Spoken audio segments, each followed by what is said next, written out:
And of course, with fallen arches, you might get pain there, and also soreness and tiredness when you walk a long time. Your fifth toe may be rotated inwards, might be a sign that you might have flat feet. 咁足弓痛啦、疲倦啦，或者好酸痛啦，咁好常見啦。行得耐嘅話，特別如果着得唔好嘅鞋啊，或者冇乜 support 冇乜支撐，即係好似鞋墊啊咁樣去幫嘅時候，有啲人會話好攰好痛，唔行得耐啊。同埋第五隻腳趾有時你望一望，咦點解彎咗去裡面㗎？咁其實你好可能有時係有扁平足呢個情況去引致到呢個發生嘅。咁 Let's talk about high arch foot a little bit as well. OK， 咁講一講高弓足啦。咁大家都可以睇下啲圖片。咁扁平唔係扁平 ，sorry，normal arch and high arch。咁正常同埋高起咗嘅，咁都係啦。On the ground, the assessment 喺地上面就會見到㗎啦。Okay, so high arch again itself is not a pathology, but it leads to other problems. So 高弓足啦，自己又係好似扁平足咁，本身自己唔係一個病嚟嘅，但係會引致到有好多嘅大嘅問題啦。咁例如足跟同埋個足部會好痛啦，即係嗰個波子骨嗰度，因為你行嗰時佢唔似扁平足啊，唔會落嚟受力嗰個位去吸收到咁多力啦。咁佢行路就會有啲人話：哇！你行路咁大聲㗎，即係喺屋企你行路輕啲啦，得唔得啊？其實你可能係有高弓足啦，咁你唔係你想嘅，咁你可能聽落就會大聲啲。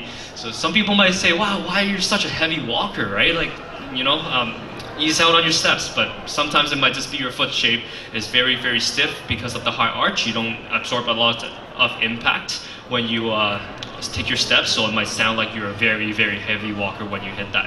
So that also goes back to leading to back pain and knee pains because of the lack of absorption during the heel strike of a gait cycle. 咁好有機會會去到膝頭哥痛啦，同埋背痛啦，因為頭先講過，佢吸收嗰個力就唔會話比即係正常或者扁平足咁樣喺隻腳度吸收到好多嗰啲地心嗰啲ground reaction force， 即係踩落地下嗰啲壓力啊。You might also see retracted digits, and that can lead to other problems, right? Like corns and rubbing against the shoes because of the digits flying off. 有機會會見到啲腳趾好似飛起咗咁樣，即係或者唔掂地或者彎咗㗎，因為佢咁樣嘅情況亦都可以引致到佢摩擦啊鞋啊咁樣起雞眼啊，或者嗰啲滑囊炎，即係代表嗰啲protecting knuckles 嗰啲地方會發炎啊。同埋筋膜炎又係啦，同頭先扁平足都講過，其實高弓足都係好有可能會即係有 more chance 好多機會係develop 佢呢個筋膜炎嘅，因為唔同嘅原因啦，但係亦都係非常之有可能㗎。咁plantar fasciitis, like before we said with flat feet, and the other extreme of a high arch foot, very likely as well, due to other reasons, but same thing, very painful.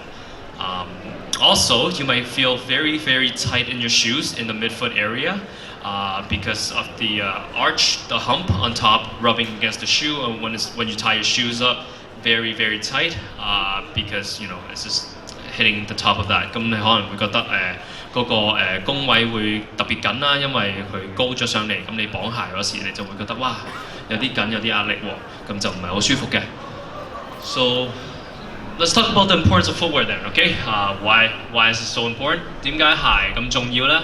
咁因為揀鞋嘅話，咁當然啦，適當嘅鞋咁就會有適當嘅 support 啊，適當嘅保護性啦，咁佢就唔會你隻腳就唔會有咁多嗰啲問題或者痛楚啦。So of course picking the right footwear is very important to prevent pain and discomfort during daily activities. So some general pointers to avoid 咁一啲應該要避免嘅指標啦，咁講一講啦，鞋嘅。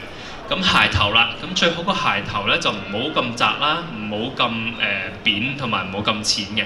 咁因為呢啲嘅情況之下咧，你會覺得隻腳趾會係夾埋一齊啦，或者受壓嘅地方會非常之大㗎。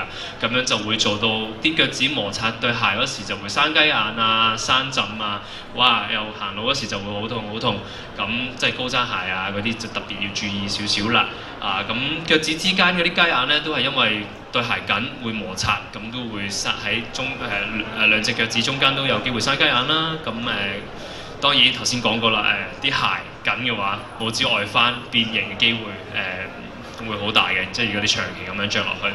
So of course, tight, narrow, and shallow toe box shoes, they lead to the compression of the forefoot, which can cause corns and calluses on the toes from the rubbing and friction against the shoe, but also between the toes as well, because it rubs against each other in tight spaces.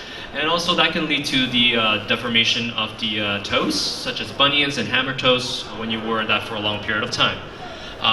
Flimsy heel counter. So when you squeeze the back of your shoes right around here, if it's very flimsy, it's not too good because it can lead to ankle instability. It's not stable, which is more prone to ankle sprains, and also allows too much motion in that ankle to, that leads to the lack of support, especially for flat feet as well. 咁如果個鞋跟太遠啦，咁如果你可以睇下你對鞋啱唔啱嘅，就係你去睇下你個鞋嘅後面，你撳一撳佢，咁你攣埋一齊嘅時候，如果佢太軟嘅話，其實對你唔好㗎，因為有啲人以為哇軟就又好舒服啊，又輕啊，又軟啊，咁呢對鞋一定係好好㗎，咁佢着得耐嗰時點解痛嘅咧？係因為佢嗰個承托力唔夠，佢個鞋踭嗰度咧，你隻腳會喐嚟喐去啦，咁容易扭親之餘咧，對扁平足嘅控制能力啦係減弱咗嘅，咁佢冇乜 support 嘅話，好容易塌咗落嚟，就會引致到我頭先講嗰啲咁嘅情況出現啦。One more thing, poor torsional rigidity, meaning you can twist your shoes very easily, wringing it out like a towel. Again, very, very bad for support as well. 咁如果你對鞋好容易就可以扭到啊，即係如果你攞起對鞋去扭好似對毛巾咁，佢又扭到喎，即係咁佢其實唔係幾好嘅，咁因為佢個 support 咧就真係好唔夠啦，咁就要呢點要注重一啲啦。Okay, for suggestions, right? Of course, I recommend wearing indoor shoes, right? 咁如果你講翻鞋啦，咁我好建議大家係室內要着鞋嘅。咁但係咁當然我知道啦，着住鞋有時會焗啊，有時唔舒服。如果你唔係行好耐嘅話咧，you can still wear slippers， 可以着拖鞋啦，都總比赤腳好啊。因為佢受創傷嘅情況啊，會預防到會多啲啦，減少受傷嘅可能性啦。一嚟，第二亦都可以防止細菌啊、真菌啊嗰啲病毒去傳染嘅。特別為屋企人着想啦，因為有時如果你自己唔知，可能惹咗啲真菌啊、病毒 warts 啊嗰啲油啊翻咗嚟嘅話，跟住然後你赤腳行，第二個你屋企人啊或者朋友又係赤腳行，咁有機會係會接觸到咧，就會有傳染㗎。So try to wear indoor shoes, if not slippers best, because it mitigates and prevents trauma to the foot, so it's less likely to get injuries. Also, it prevents the spread of fungus, bacteria, and viruses, especially among your family members when you're going barefoot. One more thing is shock absorption. Of course, wearing shoes, you get more comfort, right? 着鞋會舒服啲啊，因為你唔會赤腳就咁撞落隻腳地下度，咁受力就會比較大啦。One important point is for diabetes and immunocompromised patients. Very important because they're very, very high risk. Any trauma to the feet can, cause that infection and also damage to the foot. 糖尿病或者免疫系統低嘅人特別要注意咯喎，一定要最好就着拖鞋或者着啲硬少少嘅鞋啦，喺鞋底，因為如果有整傷咗嘅話，自己唔知啦，有時佢哋唔知嘅，因為感應即係嗰個 nerve 係冇咁 sensitive 啦，咁佢最好咧就要着鞋，因為如果整傷咗嘅話咧，好多人都知道啦，有糖尿病或者免疫系統低嘅人，佢就醫唔好或者佢病毒細菌感染啊，咁令至到之後可能有截肢啊，咁呢啲機會嘅，所以預防性係好重要。Okay, so here are some fun facts about choosing some shoes. Of course, I don't know your foot type for everyone here, so visit your chiropodist if you want some suggestions or recommendations specifically for the pain, discomfort, and whatever problems that you're having, and see what shoe is best for you. That's the way to go. 咁當然啦，鞋係好重要。咁我講少少關於對扁平足啊、高弓足有啲咩係適合啦。但係當然我唔知在座所有人嗰啲嘅病歷啊，或者你哋嘅腳係點啦。咁我係唔可以話特別推介呢種係特別係為你嘅。咁如果你有啲痛楚或者其他嘅嘢咧，係適合嘅話，你最好見下一個足科醫生，咁佢哋都會進一步去推薦呢啲嘅特徵俾你㗎。So briefly touching on the flat feet, again we talked about the firm heel counter, torsional rigidity, but look for shoes that are straighter. I'm gonna point out that in the next slide there.